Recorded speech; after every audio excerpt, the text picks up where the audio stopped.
I think it's not very good for the players.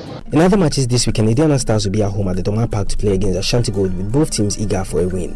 Aduana won their last game, and a win will push them up in Zone A of the Tier 1 competition. Still in Zone A, and Bukum Chelsea will be away to play Bichim United, with Medium Mercy taking on Wow Stars.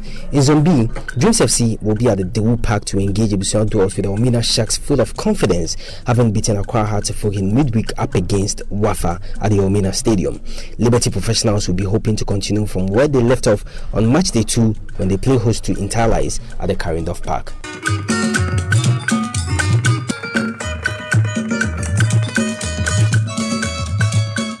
All right, thank you very much, Benedict Owusu, there with the Normalization Committee Special Competition Preview Show.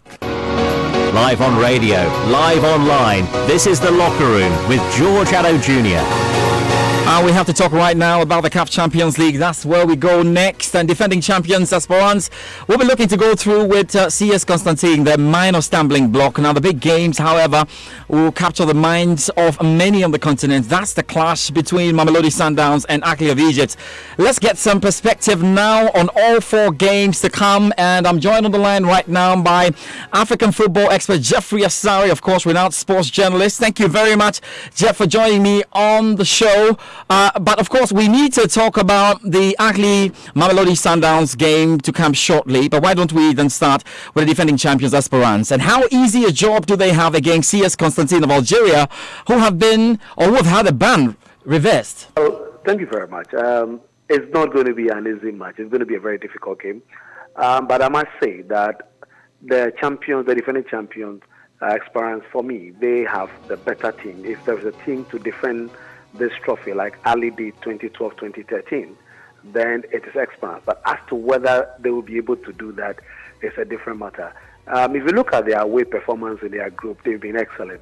They drew with Orlando Pirates, beat Platinum Stars away, and then drew with Horoya. And so, if you look at the performance, the whole group, they are the only team that have an impeccable away record. Now, if you look at CS Constantine beat TP Mazembe at home by 3-0, but they lost at home to Club Africain, and then they even struggled to beat Ismaili by 3-2. So their home record is not too convincing. Yes, 3-0 drubbing of TP Mazembe will really raise eyebrows because TP Mazembe is a quality side, 5-time champion. The last time they won was 2015. So having said that, I think that Coach Dennis Lavagna has done a great job. He has a set of players who play very, very well. On a good day, they are difficult to beat. Esperance have quality, they have consistency. They have a back four: Khalid Shamani, Chamseden Dawadi, Samed Debali. Ironically, 2011, apart from Afro Harrison that is missing there, and then goalkeeper Moe Sharifa, who is on the bench, the 3 players have been there since 2011. That is how consistent the back four is, as well as the attack. So it's going to be very difficult for CS Constantine, my brother. I am looking at Esperance at least picking the worst available point or winning this particular game. Well, defending champions Esperance will be hoping that they can get some results out there, and it looks like they will. But now, Jeff, let's talk about the big one. Ackley seem to have some fresh legs back in for the Sundowns assignment. But the South Africans are very much aware of what it takes to beat or win or pick up points there against these opponents. How would you call this one? There is a tall order. There is a very difficult game. It's going to be very exciting because of the two teams put the ball on the turf, and there's too much quality at stake. I mean, if you look at the two teams, this season, the 2016 champions, Mamelodi Sundowns, who beat Zamalek in 2016. If you look at them, they beat Lobby Stars by 3-0 at home, beat Asec Mimosa, and then they were able to beat WAC of Morocco, the 2017 champions. So clearly, that is an excellent home performance, and they are playing the first leg at home. But don't also forget that Ali have a history with Mamelodi Sundowns. 2001, they beat them in the CAF Champions League final, and then 2007 they beat them in the group stage. So, but those were different era. But the most important thing is that you realize that when it comes to Mamelodi Sundowns and Ali has some level of advantage in the recent clashes that they've had. Having said that, Ali themselves have not performed creditably well this season, especially performing away from home. Even last season, the Champions League that they lost to Esperance, you realize that they won at home by 3-1 via some controversial circumstance, but they won by 3-1 and lost 3-0 away to Export. That is not Ali. Ali in the past have been an excellent away team. They play so well away. They are able to get good results. But in recent times, don't forget they've been to 2 finals. They lost 2017 finals to WAC of Morocco. Have lost 2018 finals to Esperance. And that was the reason why Patrice Catron, the coach last year, was fired. And now they brought Martin Lasarte from Uruguay, who is doing quite well. They've had injury situations, but fortunately, as I'm speaking now, Hussam Ashaw is back. Ahmed Fatih is back. Sad Samer, who went on a long injury with Salif Koulibaly, the centre-back pair. Sad Samer is back. Unfortunately, Salif Koulibaly, the Mali international, is not back. But they are going to have Ayman Ashraf, who is their young, talented player that is actually groomed through the youth run.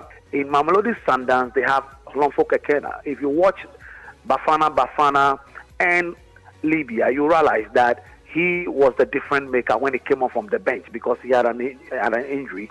He came off on the bench and took over from Tembas One. Now both are going to start today. These 2 players are so quick, they are intelligent, their interception is great, they have anticipation and good tactical awareness. One of the things that Ali must watch out will be the quick transition of Gaston Sorino, the Uruguayan international. Ali lost to Simba away in Tanzania by a goal to nil. They lost to Vita Club away. The only away point Ali picked this season was against JSR in the Champions, and that is not good enough for Ali. As a result of that, I will tip Mamelodi Sundowns to at least, if not win, pick a point in this game, but not the 2-lecter. The 2-lecter, I think that Ali will have too much to qualify. Of course, the former champions will be hoping that they get a result. This will be a big game, and I'm sure everyone will be glued to that. But let's talk about another former champion, TP Mazembe. They are up against Tanzania's Simba FC, and most have said, well, this is the straightforward one, maybe. Is it going to be as straightforward as we expect it to be? Stroller in the park then for TP Mazembe? The African football, like I keep saying, has changed. The African football, there's a lot of investment, there is quality. There's a lot of technical quality. Simba has proven that, look, they are not pushovers. They are really a force to reckon with. And look at their performance against Ali. They beat Almighty Ali by goal to nil. They beat Vita Club. And so JS Sora is not a powerhouse, but they were able to beat 2 powers. Vita Club, 2014 finalists, and lost to Etienne Setif of Algeria. And then you are talking about the 8-time champion, the most successful club on African continent, Ali. They beat them by a goal to nil. So that shows you the power of Ali. And Coach Patrick Oseams has been doing a fantastic with the Simba. And look, you know that they are expecting 60,000 fans. Their fans put on the red color like Asante Kotoko, and they support massively from the blast of the whistle to the end. So from the right and reform Master Calabar, that should be a very difficult game for Simba. But for what Simba has done at home, trust me, this game will go to the wire. This game is a bit dicey. It's a bit tricky. Simba will stand a slight chance, maybe a narrow win. Beating Ali at home, beating Vita Club at home, trust me, that is not a mere achievement. And that will make this game a mouth-watering encounter to watch. So we'll see if Simba can upset the Cats again. They've been going so well already this season. But Jeff, let's end then with the 2 clubs who have lately produced a bit of consistency, you want to say, like Horoya of Guinea up against the impressive Wydad Casablanca. And don't forget that these 2 teams were in the group stage. They were in a group together in 2017, if you recollect, with AS Port of Togo and Mamelodi Sundowns. And WAC won the cup, but WAC has never won there. Now, one good thing about Horoya that I love most is the West African thing. You know, we have a lot of West African players, like players. It reminds me of Chelsea of 1998 and the rest. They were in a group with Esperance also last year. Esperance couldn't beat them there. One thing that is difficult is that you don't go there and get the win. You don't go to Guinea and get the win against Horoya Club. That one, WAC of Morocco, what they need to do is to try as much as possible and make sure that they get a supply to Michael Batunde to see whether they'll be able to make something out of it. But because it's an away game against Horoya and WAC this season has not been that good, I don't see WAC beating them. You are Horoya, you need to beat WAC of Morocco by more than a goal to nil. You know very well that when you go to Morocco, WAC will beat you at least 2-0 to qualify. So they need to get Simba must do same against TP Mazembe. Constantine, even though I see that being difficult against Esperance, but they must try and do something like that. And other than that, look, the big boys are going to qualify to the semi-finals. Well, thank you very much, Jeff. It's a big stage, and a stage that really matters here, the quarterfinal of the CAF Champions League. Always great to have you. Thank you very much, Jeff, once again for your time. Thank you very much. All right, so we have to go on, and from the CAF Champions League, we have to talk the Confederations Cup.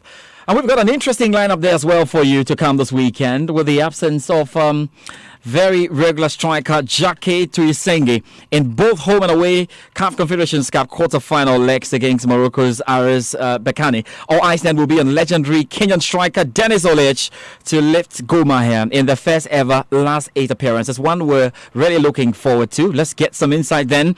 And sports writer and African football reporter Nuhu Adams joins me on the line.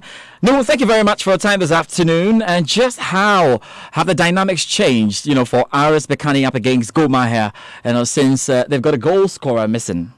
As you earlier said, the absence of Jack Tuisenge is going to have a huge impact on Goma here. But I still believe they have equally good replacement in the shape of Dennis Olic, who has vast experience in the game.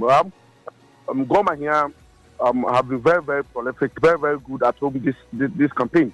And I know they will be counting on their home form to make sure they get an advantage in the first leg against RS Berkane. Berkane is a side possessing many quality players. If a team can boast of having Alain Traoré, Kodo Fodolaba, these are players on any day can punish any team that they meet. Goma here have been able to beat Zamalek 4-2 at home this campaign. They beat Petro Atletico 1-0. They beat NA Hussein Day 2-0. So in the group stages, I think they've had a very good run in the campaign, but I believe as the can won't be easy. But I think Goma here have the advantage, and I keep them to get a win. Yeah, really, that's the thing, about the second legs and what we've come to know about two-leg football, especially all around the world when it comes to continental competitions like this. Shall we then talk about Zambian side in Ghana FC that I'm sure most Ghanaians will have a bit of an idea because they were here in Ghana to play Kumasi Asante. They are up against Sfaxien of Tunisia. Interesting stories both have had already in this season's campaign. But how do you think they will fare against Sfaxien? Well, Ghana FC are a side who are very, very inconsistent because of their poor away performances. But playing at home, they are always favourite to win it. Since 1976, they've not lost at home in continental club football. That's one thing that is pushing Ghana FC to go all out against CS Sfaxien. Sfaxien are the only unbeaten side in the CAF Confederation Cup this time, and that tells you the kind of quality, the kind of threat they can pose when you meet or play against them. So it's going to be a huge one for Ghana FC. How they overcome the prowess of CS Sfaxien is going to be very, very interesting. But I think Ghana having the advantage, I still believe CS Sfaxien can pull a surprise by getting a draw in that game. CS Sfaxien are just like Sevilla in the Europa League in Europe. They've won the Confederation Cup on many times than any other club. At any time they are in the competition, they either get to the semi-finals or the finals. So I think Sfaxien are a side watching this competition, but I believe Ghana FC will give them a run for their money because of the home record that they are having. Yeah, maybe they'll get a bit of joy in Ghana FC out there at home, and we're yet to find out that later this weekend. But no, maybe the biggest game in the lineups we've got so far should be Sudan's Al Hilal up against Tunisia's Etoile du Sahel. How would you call this one? Oh, that's match of the week. It's going to be very, very interesting. They've met so many times in club competitions, and Etoile du Sahel are always the winners in those ties. But first leg might have an impact on who qualifies to the semi-finals of the competition. If Al Hilal are able to get at least a draw from Etoile du Sahel, it means they are getting the ticket to the semi-finals. But Etoile du Sahel playing at home, yes, even though they lost their first group game at home to CS Sfaxien, I think they still have the advantage. I'm proud of going into the group stages. They were the only side that were given the bye in the playoff round. It's because of the kind of performances they've turned out in the last years in the club competition. So Etoile du Sahel playing at home, I think they will win this one. But one thing that is pushing Al Hilal to go all out for at least a point in this game is that Nabil Kouki, who is the coach of Al Hilal and also from Tunisia, has never lost an away game in Africa Club competition, and that's one huge thing that is making Hilal a very stubborn side going into this tie. But I believe with the quality authorities are having, I kept them to get at least a win.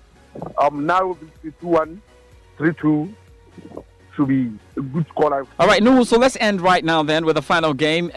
You've spoken highly of what they brought to the competition. Agadir, there is Hassania. They have such a strong tax. You call it against Zamalek, even though they've not really showed us a lot. As we're saying in the group stage, it took a lot from them in terms of having to qualify out of the group then.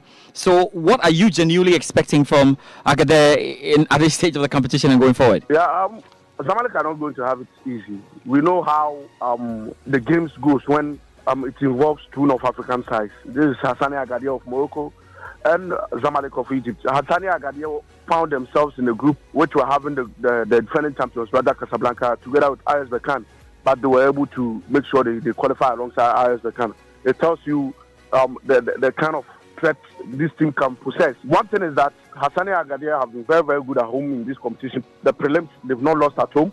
They've only dropped points in only one of their games. That was against Raja Casablanca in the group stages at home. They drew 1-1. Raja Casablanca even went ahead before Hassania Agadir could get the equalizer through Mehdi Ubila, who has been one of the best midfielders in the competition so far this year. Zamalek started very slowly, losing their first game to Goma here in Kenya.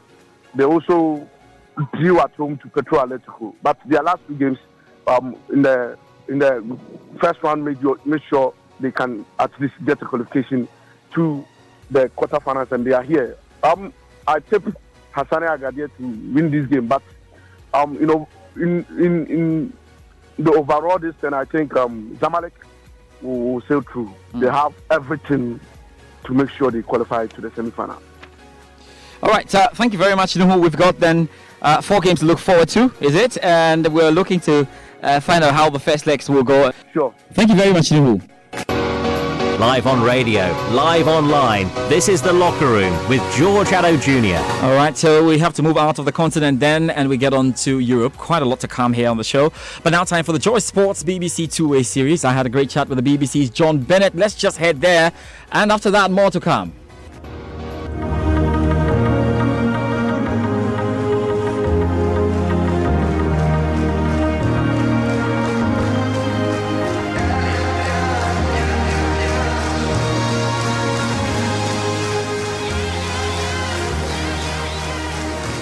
Thanks, John, for your time this weekend. And the English Premier League title race is firmly in the balance with the two contenders going match at it. Manchester City and Liverpool neck and neck. But the analysis for Liverpool points to a lack of goals rather than letting in. Is the failure to reach last season's height having a toll on Mohamed Salah now? I think it will be affecting him. Remember, when he signed for Liverpool, this wasn't a goal scorer they were signing. This was a winger. Mohamed Salah has always been a wide man, but Jurgen Klopp has improved his goal-scoring record. Of course, I'm sure you and many of your followers are keen followers of African football. And when it comes to international football, he always had a fantastic record, goal-scoring record with Egypt. In club football, he had a good goal-scoring record, but not fantastic. At Liverpool, last season was absolutely astonishing, the impact he made, the goals he scored. And it's always difficult to replicate that. I think if this had been his first season, if he'd been getting these stats in his first season, we'd have been saying, what a fantastic season Mohamed Salah is having. But because of the last campaign, that's put pressure on him. And now we're saying this is slightly disappointing. I don't think it is disappointing, but he's the type of guy who will not be happy with this. He's the type of guy who wants to improve year on year, and he'll be desperate to score. And we've seen that in certain games when he's been slightly too selfish, when he's been snatching at chances. So there have been a couple of signs that Mohamed Salah is not totally happy with his game at the moment. But I'm sure if you gave him the choice, Liverpool win the title and you don't score, but you don't score for the rest of the season, he would take that. I'm sure he's unselfish enough to say that, but he will definitely be wanting a goal against Southampton. Well, I don't know for now. This really has no scientific basis, but some fans are beginning to tilt towards the key feature of Liverpool being bailed out of so many sticky situations already, with a win over Spurs quickly coming to mind. How big a role then will the lack of winning the title play, And is that in Liverpool's favour for now? I don't think it'll balance itself out over the season. I don't believe in luck. Yes, you're going to get things that will go your way, but there's a reason for that. Jurgen Klopp threw everything at the game against Tottenham. There were 4 forwards on the pitch. Yes, it didn't lead directly to the goal, but it led to the corner, which indirectly led to the goal. Mohamed Salah with the header. Pressure was on Tottenham. I think you have to applaud Jurgen Klopp for going for it, knowing he had to win the game, throwing strikers onto the pitch. Remember, he got criticised earlier this season in the Merseyside derby for not going for it. This time he goes for it, and people call it luck when Liverpool win the game. Listen, there'll always be elements of luck. I'm sure we could go through Manchester City games and pick out times when they've had good fortune. There are times when things haven't gone Liverpool's way this season. I think injuries is an interesting one. When we compare at the end of the season, injuries in key areas that Manchester City have had and that Liverpool have had, I think it's vital, for example, that Liverpool have kept Virgil van Dijk fit for most of the season. Manchester City lost Fernandinho and they lost their way a little bit. They haven't had Kevin De Bruyne for a long period of the season. But I don't really believe in luck when it comes to winning the title. Whoever wins the Premier League title this season will deserve it. And whoever finishes second, it won't be about bottling it, as people have said. It'll be about being up against a fantastic team. Liverpool could win all of their games for the rest of the season and still lose the title. We are seeing 2 amazing teams battling it out for the title. And when people talk about bottle and losing courage and luck, I just don't really believe it. So then, Liverpool play Southampton tonight, but Manchester City will face Brighton in the FA Cup semi-final, whilst Watford play Wolves in the other game. Do you see Liverpool piling more pressure on City? And is Pep's quadruple almost in touching distance now? It's a tough game, I think, for Liverpool later. I don't know what you think, but I feel that Southampton have really improved under Ralph Hasenhüttl. There are interesting comparisons to make between Jurgen Klopp and Ralph Hasenhüttl. He was nicknamed the Klopp of the Alps back in Germany. He's Austrian, Ralph Hasenhüttl, but he did go on some training courses, coaching courses in Germany with Jurgen Klopp. They share the same philosophy, that pressing football, that counter-pressing football. And you can see already the fruits of Ralph Hasenhüttl's labour at Southampton. I think they're playing a lot better. Next season, we'll see a different Southampton. I think they'll be excellent next season. This season, he's got to get the best out of what he has there. So I think it will be a tough game for Southampton. Liverpool should win the game. As for Manchester City and the quadruple, I could really see them winning the domestic treble, the FA Cup, the League Cup, and the Premier League. I think they're in great shape to do that. What I doubt they could win is the Champions League. That's where I see hurdles ahead of them with the likes of Juventus and Barcelona. It's going to be very, very difficult for them to beat those 2 teams if they do meet them. And it's so difficult, the Champions League. Plus, Manchester City have never won it. They've got 2 tough games against Tottenham Hotspur. That's the big obstacle in their way, I think, the Champions League. Manchester United next, and yes, Ole Gunnar Solskjaer lost his first game after being appointed permanent manager. No reading into that game, but there has been talk of a technical director to aid a new coach. Is it too early for this, or is it much needed? It is much needed. That's what they can't let what Ole Gunnar Solskjaer has done in the early stages of his Manchester United management career hide the fact that there are big problems at that club structurally. They need someone in place, a director of football, to help the manager, to help identify talent, to help bring talent to the club. They've missed out on so many good players in the last few seasons. You remember David Moyes talked about nearly getting Fabregas, not getting him, nearly getting Toni Kroos, not getting him. They can't afford things like that to happen. They have to get their big targets.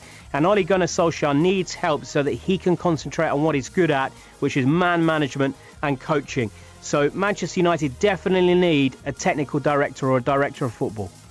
So finally, shall we talk about the top 4 race now, with Spurs, Chelsea, Manchester United and Arsenal all competitive? With the remaining fixtures, what will be the deciding factor here, with Everton playing Arsenal and Chelsea West Ham to come later? The deciding factor for Arsenal will be, can they play well away from home? They've got 5 away games before the end of the season. We know they've made the Emirates Stadium a fortress under Unai Emery. Can they start recreating those performances away from home? The deciding factor for Chelsea, I think, is whether Maurizio Sarri really has the players behind him. He gave Callum Hudson-Odoi his first Premier League start this week. That was a positive sign. They've won 2 matches in a row. They will have to play Liverpool, though, before the end of the season. Some tough games to come. Ole Gunnar Solskjaer for Manchester United has to turn around this little blip they've had, these defeats they've had in recent weeks. He needs to turn that around and turn that around quickly. And for Tottenham, it's all about whether they can settle into the new stadium quickly. And that's why it was so important that they beat Crystal Palace in the opening game of the new stadium. That will give them so much confidence. They've got winnable games now at home, 4 games left, winnable games. And if they can win all of those games, as they should, then they should get into the top 4. Joy Sports BBC two-way series there with the BBC's John Bennett. We have to find out what will be happening elsewhere in Europe. Remember, we've got that big Bundesliga discussion to come.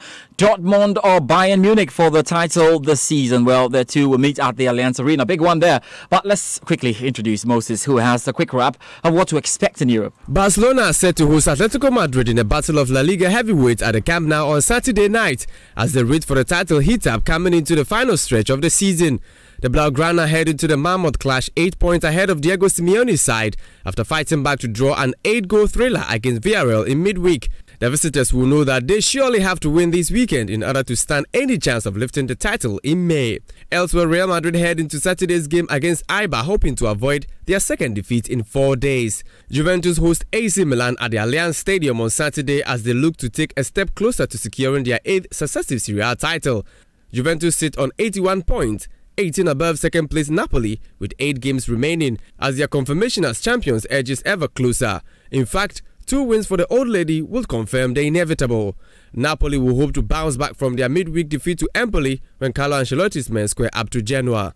In France, Paris Saint-Germain could be crowned French Ligue 1 champions for the 8th time this weekend in their duel with Strasbourg if Lille, who are second, 20 points behind, fail to beat Reims away. The 100 Klassiker between Bayern Munich and Borussia Dortmund could be one of the most important yet as the 2 title rivals come head-to-head at the Allianz Arena on Saturday. The hosts are second on 61 points and trail their next opponent by just 2 points, and if they manage to win the tie, the league will have new leaders. Dortmund will do everything to avoid a repeat of their last visit, which ended in a shameful 6-0 defeat. And in England, Manchester City's quest for an unprecedented quadruple continues when they face Brighton in the FA Cup semi-final on Saturday, and Wolves and Watford go head-to-head at Wembley on Sunday, with both teams looking to secure a place in the FA Cup final later this season. And in the EPL, Arsenal travel to Everton.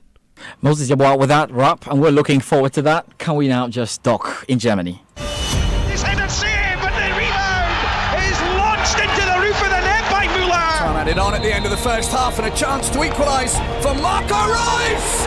Perfectly struck, the captain executing a textbook free kick to put Dortmund back on level terms. Oh, great volley, great goal by Boateng. Last minute of the game, fabulous volley from the defender. He's cut in nicely to the byline, pulls it back. Hakimi has made it 3-2. Ball comes in, flicked for a goal, and then it goes from Mats Hummels, who flicks it into the left-hand side with a head on the 6-yard line. And the man who scored the World Cup quarter-final winner for Germany. This match is big news. It's a massive game. The clash of the Titans. It could really put a lot of daylight between themselves. Talk about Borussia Dortmund and Bayern Munich. Or Bayern Munich could find a way back in this title race. So joining me in studio now to do some analysis and try to find a bit of perspective to this before we get into the wonderful game the weekend. Rick Wampofo, how are you doing this afternoon? I'm doing fantastic, George. Okay, so where do we start then? I'm sure you'll be looking at me and say, well, George just returned from Dortmund. You should know what Dortmund's all about. Well, that's on the other side. I hope you're enjoying the reports and stuff on social media accounts. That's great. But Rick Wampofo, let's begin to do the analysis and let's start with Dortmund. How would you rate their season, keeping in mind, well, there's a new setup or a new coach coming in to try and put things around. They failed horribly, yes, in the UEFA Champions League, and I don't even think they see that to be a horrible defeat and all. But if you put things together, they are top of the table now, 2 points separating themselves and Bayern Munich. Have they slightly overachieved, or you expected this because of the quality they have in that team? I think it's more of an overachievement, and to get a better perspective of where things are right now, you need to backtrack a little. And you look at last season where Dortmund finished 4th with just 55 points. That's an incredible 29 points behind Bayern Munich, and they just made the Champions League courtesy goal difference, and it was a very, very poor season for Peter Stoger, who ended up losing his job, and he was replaced by Lucien Favre. And you look at the work that he has done, even the numbers speak for itself. At 63 points right now, they've already passed that 55-point mark that they had the whole of last season with 7 games to go. I think no one gave him a chance to be neck and neck with FC Bayern Munich with 7 games to go to actually battle out for the title. So I think he's done a fantastic job looking at the type of transfer window that Dortmund did have. He's really, really, done his best with this squad, and I think that there's been incredible performances within the season, and there's been a chance to show that this is not a fluke. They put 4 past Atletico Madrid. They beat Bayern Munich at home in an incredible game, very, very dramatic there. But I think you look at their style of play and the high pressing that Dortmund used to have under Jurgen Klopp. We're starting to see traces of that, and I think the emergence of young players as Jadon Sancho, Bruce Larson, the re-inspiring form of Paco Alcácer, Marco Reus all of a sudden finding his feet, and Mario Götze, chipping in a few goals in there. So he's done a fantastic work in terms of improving players and also actually keeping Dortmund challenging. So you're skewing more towards a bit of a overachievement for the Dortmund team. Let's talk about Bayern Munich then. How do you put the season together as well? Because they started with problems. It's been an erratic season, yes. I think that's what I can say at best. At worst, it's been topsy-turvy for them. But you look at it, they managed to find a way back into the title race. That's a big one because Dortmund were just out of the window. Yeah, it was a bit surprising. I thought it would be a walk in the park, considering how poor Bayern were and how excellent Dortmund were prior to the winter break that they had in Germany.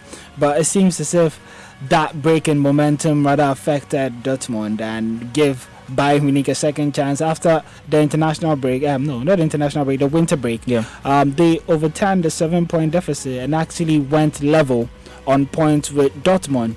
If not for last weekend's draw against Freiburg, it would have been same points for the two clubs. So I think first half of the season, Dortmund certainly deserved to win the league. And they had a very poor 2-3 months where they were struggling to just win a game. And it seemed as if, they were justifying that whole league of bottlers with Tottenham Hotspur and Liverpool. That's a joke, by the way. A lot of people seem to categorize. I saw this joke that if you put Liverpool, Tottenham Hotspur and Dortmund in a league, there will be no winner. I don't know how that works. But yeah, they did justify that tag of being bottlers. But this is why I give Favre the credit. He's managed to re-inspire these guys and ginger them again. But more like what Bayern Munich have had a good second half. Yeah, Bayern has been they've been incredible, especially in the second half of the season. James Rodriguez, starting to score again, and Lewandowski, leading the charts of the top scoring charts and scoring. And Gnabry, he's been a sensation not just for Bayern Munich but also for Germany. So in the second half of the season, I think Bayern Munich have done enough to reclaim that league title. But then again, that's what gives more emphasis to this game. I think that whoever is going to win it will probably win the title. And Favre has played down on this and said that if we win, the title is not decided. If we draw, the title is not decided. Even if we lose, the title is not decided. But I think, look, if Dortmund win it, they're going to win it. But it's fine for Favre to say that, especially if they lose, they still have a chance because they lead right now by 2 points going into it. If they win, that will be a bit of a sucker punch there for Bayern Munich. So I will come to the critical question there of who deserves to win this title this season. Having said, Dortmund did well in the first half of the season, and Bayern doing exceptionally well in the second half of the season. We'll come to that question, but let's talk about the game then. It's always difficult. Bayern will find a way to bully Borussia Dortmund. Is that going to be the case, so Dortmund can step it up? They struggled against Wolfsburg, but of course they got the important goals in the dying numbers. What do you expect in this game? I think it's been a very off second half of the season from Bayern Munich, although they have money to win games, which I give Favre the credit for.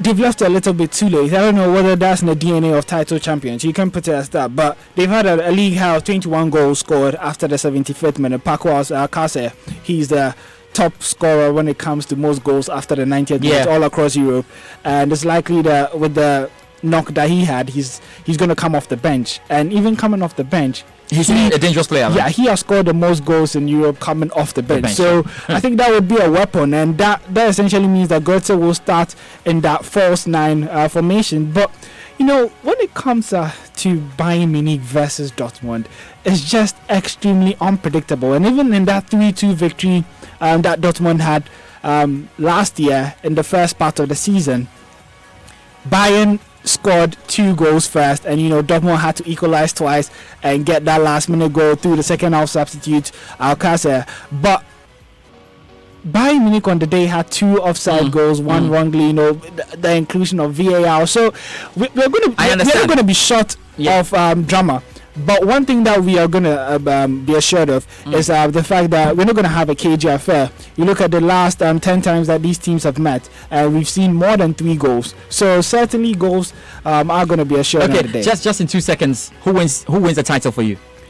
The last time Dortmund came to the Allianz Arena, they took 6-0, and Bayern Munich have won their past 2 home games by 6 goals. Who wins the title for you? George, you know where I'm going with this. I think it's going to be a heavy victory for Bayern Munich. I don't know. So Bayern Munich win the title for you, that? Yeah, I just think they'll bully their way out. Thank you very much, Joey. No need to explain again. Thank you very much, Joey, for joining me on the show. Great stuff. He's gone for Bayern Munich. Let's see where all of this turns to. That's about it for the locker room. It's great having you guys around, and thank you very much for listening into the show. We have good stuff for you this weekend with the Sports Link and the Sports Arena, and we're back on Monday with the Joy Sports Centre. Now time though for News at 2, and Fred has just joined me. Fred, how you doing this afternoon, Fred? Yeah, I'm great, George. Yes, you're great. Arsenal is good. We're doing very well. Hopefully you qualify for the top 4. Anyway, Fred, what do we have in the news then? Well, it's 2 o'clock.